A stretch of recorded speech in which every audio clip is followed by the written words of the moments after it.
mahasiswa dengan NIM F10322311010. Video ini saya buat sebagai bagian dari ujian tengah semester untuk mata kuliah pengembangan bahan ajar ekonomi yang diampu oleh Ibu Sandra Fitria Wardani SPD MPD. Pada kesempatan kali ini, saya akan membahas materi mengenai kebutuhan manusia dan kelangkaan sumber daya. Mari kita mulai pembahasannya. A. Kebutuhan manusia. Selama hidupnya, manusia mempunyai kebutuhan yang harus dipenuhi. Makanan, pakaian, rumah, sepeda motor, mobil, bahkan rumah merupakan contoh kebutuhan manusia. Kebutuhan manusia merupakan faktor utama yang menggerakkan perekonomian masyarakat. Dengan demikian, selama ada kebutuhan, selama itu pula ada kegiatan ekonomi untuk memenuhinya. Yang pertama, kebutuhan manusia yang tidak terbatas. Pada dasarnya, manusia tidak pernah puas. Konsep ini sudah dijelaskan oleh para pemikir mazhab klasik seperti Adam Smith. Menurutnya, setiap kegiatan ekonomi masyarakat didorong oleh prinsip-prinsip mendahulukan kepentingan kebutuhan diri sendiri. Kebutuhan manusia sendiri terus meningkat dan berubah karena berbagai macam faktor, yaitu yang pertama, usia. Anda tentu masih ingat apa kebutuhan Anda ketika masih bayi. Ketika baru lahir, kebutuhan kita yang utama adalah susu dan popok bayi.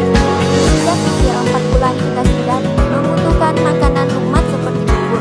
Beberapa bulan kemudian kita sudah makan makanan yang lebih bervariasi. Kedua, pendidikan. Kebutuhan manusia juga berkembang seiring dengan tingkat pendidikannya. Ketika duduk di bangku SD, kebutuhan tentu tidak sebanyak ketika duduk di bangku SMP. Misalnya untuk alat-alat sekolah, ketika di SD, buku yang diperlukan tidak sebanyak ketika di SMP. Ketika di SMA seperti sekarang, kebutuhan buku lebih banyak lagi. Yang ketiga, teknologi. Perkembangan teknologi juga berpengaruh terhadap kebutuhan. Sekarang, Anda sudah bisa melihat orang berbicara lewat telepon. Satu jalan-jalan ini adalah akibat dari perkembangan teknologi komunikasi yang menghasilkan handphone, telepon genggam. Dua, macam-macam kebutuhan. Kebutuhan manusia yang beraneka ragam dapat dikelompokkan sebagai berikut. A. Kebutuhan menurut intensitas penggunaan. Yang pertama, kebutuhan primer. Kebutuhan primer atau pokok adalah kebutuhan minimal yang mutlak harus dipenuhi untuk hidup sebagai layaknya manusia. Tahukah Anda apa saja yang termasuk kebutuhan ini? Kebutuhan primer meliputi makanan dan minuman, pakaian, serta tempat tinggal. Dalam hal kebutuhan makanan untuk hidup sehari-hari dibutuhkan rata-rata 2.100 sampai 2.500 kalori per hari. 2. Kebutuhan sekunder. Manusia adalah makhluk yang berbudaya dan bermasyarakat, sehingga keberadaannya menurut kebutuhan. Selain kebutuhan primer, kebutuhan yang dipenuhi setelah kebutuhan primer disebut kebutuhan sekunder atau tambahan. Misalnya, pakaian pesta, sepatu bermerek, komputer, sumbangan, ataupun sedekah dan sebagainya. Ketiga, kebutuhan tersier. Setelah kebutuhan pokok dan kebutuhan tambahan terpenuhi, akan muncul kebutuhan tersier, barang mewah, untuk dipenuhi. Kebutuhan tersier lebih terarah pada tujuan untuk mempertinggi status sosial atau prestise seseorang atau terkait dengan hobi dan kegemaran tertentu. Contohnya, kebutuhan tersier adalah mobil mewah, perhiasan, villa, dan lain-lain. Kelangkaan. Kebanyakan barang yang dibutuhkan untuk hidup kita, termasuk sumber-sumber daya yang diperlukan untuk menghasilkannya, terbatas atau langka. Artinya, tidak cukup untuk memenuhi semua kebutuhan atau relatif kurang dibandingkan yang dibutuhkan. Apakah konsekuensi dari kenyataan tersebut? Tentu saja kita perlu mengeluarkan pengorbanan untuk memperolehnya. Sebab-sebab kelangkaan sumber daya. Yang pertama, perbedaan letak geografis. Sumber daya alam tersebar tidak merata di muka bumi. Ada daerah yang kaya akan minyak, ada yang tidak. Ada daerah yang subur, ada yang gersang. Misalnya, di daerah pegunungan berkabut seperti Kabupaten Gunung Kidul, sumber daya air sulit ditemukan. Pada musim kemarau, masyarakat di sana harus membeli air.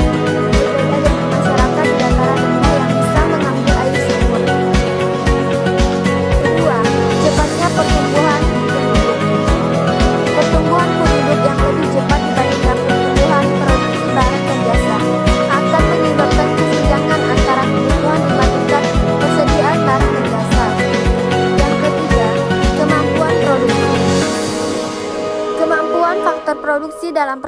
pembuatan barang dan jasa mempunyai keterbatasan-keterbatasan. Misalnya, tenaga kerja manusia juga membutuhkan masa istirahat, sakit, ataupun cuti. 2. Jenis-jenis sumber daya ekonomi. Yang pertama, sumber daya alam. Sumber daya alam merupakan faktor produksi yang langsung diperoleh dari alam, seperti tanah dan cadangan mineral yang terdapat di dalamnya. Berbagai sumber daya alam yang ada dalam dikelompokkan menjadi 2 jenis, yaitu yang pertama, sumber daya alam yang dapat diperbarui. Sumber daya alam yang dapat diperbarui tidak akan habis selama manusia masih mengembangbiakan atau memperbaruinya. Contoh sumber daya alam yang dapat diperbarui adalah tanaman, pohon, dan hewan. 2. Sumber daya alam yang tidak dapat diperbarui. Sumber daya alam ini terbentuk melalui proses alam selama jutaan tahun dan bukan buatan manusia. Oleh karena itu, sumber daya ini tidak dapat diperbarui oleh manusia. Contoh sumber daya alam yang tidak terbarukan yaitu bahan tambang dan minyak bumi. Nah, jawaban dari studi kasus berikut adalah penyebab utama kelangkaan air bersih adalah peningkatan permintaan, pencemaran sumber air, dan eksploitasi berlebihan. Dampaknya meliputi kenaikan harga air dan kesulitan akses bagi warga. Solusi yang bisa diterapkan termasuk konservasi air, pengolahan limbah yang lebih baik, serta pengelolaan sumber daya air yang berkelanjutan. Kesimpulan dari materi ini adalah kebutuhan manusia yang beragam harus dipenuhi dengan sumber daya yang tersedia, tetapi karena sumber daya yang bersifat terbatas, muncullah masalah kelangkaan.